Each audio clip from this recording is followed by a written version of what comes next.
வணக்கம். அம்பியோட பிரம்மாண்டமான வரலாற்றை பார்த்துட்டு அங்கிருந்து நாங்க போன முக்கியமான ஆன்மீக தலம் நவ பிருந்தாவனம்.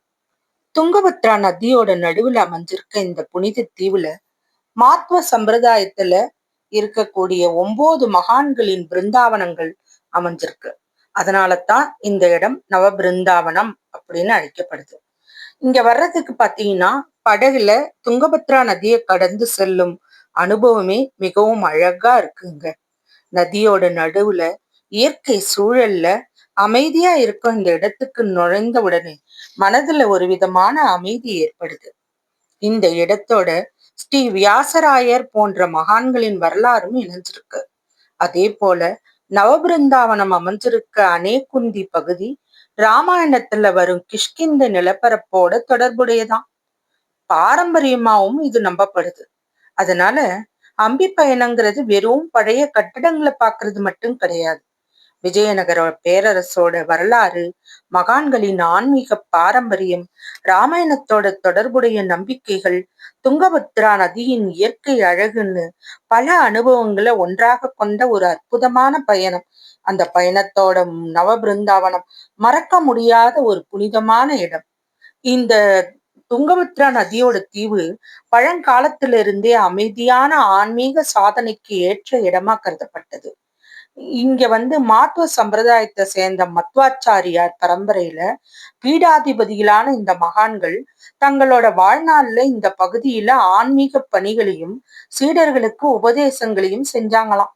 அவர்களோட பிருந்தாவனங்கள், அதாவது அவர்கள் மறைந்த பின் புனித நினைவிடங்களா அமைக்கப்பட்ட இடங்கள் இங்கு ஒன்றாக அமைஞ்சிருக்கு.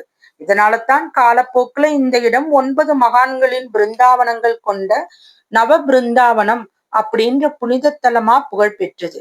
இத சமாதின்னு நம்ம சொல்லக்கூடாது. மாத்வ சம்பிரதாயத்துல பிருந்தாவனம், மூல பிருந்தாவனம்னு அழைக்கிறது தான் வழக்கம். இது ஜீவ சமாதி. இது சம்பிரதாய நம்பிக்கைகள் தான் இங்க ரொம்ப முக்கியம். இந்த 9 மகான்களும் பாத்தீங்கன்னா ஒரே காலத்துல இங்க வாழ்ந்து இங்கேயே அடக்கம் செய்யப்பட்டவங்க இல்லைங்க. வேற வேற காலகட்டங்கள்ல வாழ்ந்தவர்கள். அவர்களோட புனித பிருந்தாவனங்கள் இந்த தலத்துல அமைஞ்சதால இந்த இடம் நவபிருந்தாவனம் அப்படின்னு அழைக்கப்பட்டது. இந்த துங்கபத்ரா நதியோட நடுவுல இருக்க இந்த சிறிய தீவு எவ்வளவு புனிதமானதுன்னு யோசிச்சா அதுக்கு காரணம் இதுதாங்க. இவங்கெல்லாம் வேற வேற காலத்துல வாழ்ந்தவங்க அப்படின்னும் போது ஆச்சரியமாவும் இருந்தது. இவங்கெல்லாம் ஆன்மீக பணியிலும் இறை தொண்டிலும் சிறந்து விளங்கிய புனித ஆத்மாக்கள். இந்த தீவு பாத்தீங்கன்னா இந்த பெருமையை பெற்றது அதனாலதான். இன்ற வரைக்கும் பக்தர்கள் துங்கபத்ரா நதியை கடந்து இந்த மகான்களோட பிருந்தாவனத்தை பக்தியோடு தரிசிக்கிறாங்க. நாங்களும் அங்க போற பாக்கியமும் எங்களுக்கும் கிடைச்சது.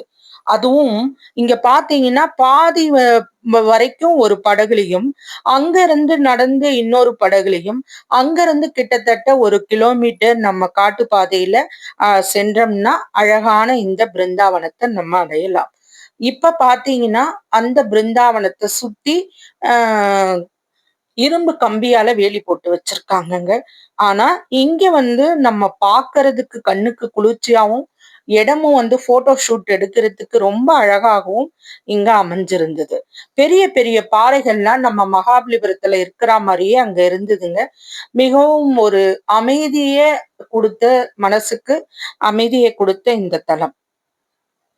மேலும் இது போன்ற வரலாற்று தகவல்களுக்கு நீங்க வசி விலாக்ஸை சப்ஸ்கிரைப் பண்ணாதவங்க பண்ணுங்க, லைக் பண்ணுங்க, ஷேர் பண்ணுங்க. உங்க கருத்துக்களையும் என்னோட கமெண்ட்ல பதிவு பண்ணுங்க. நன்றி.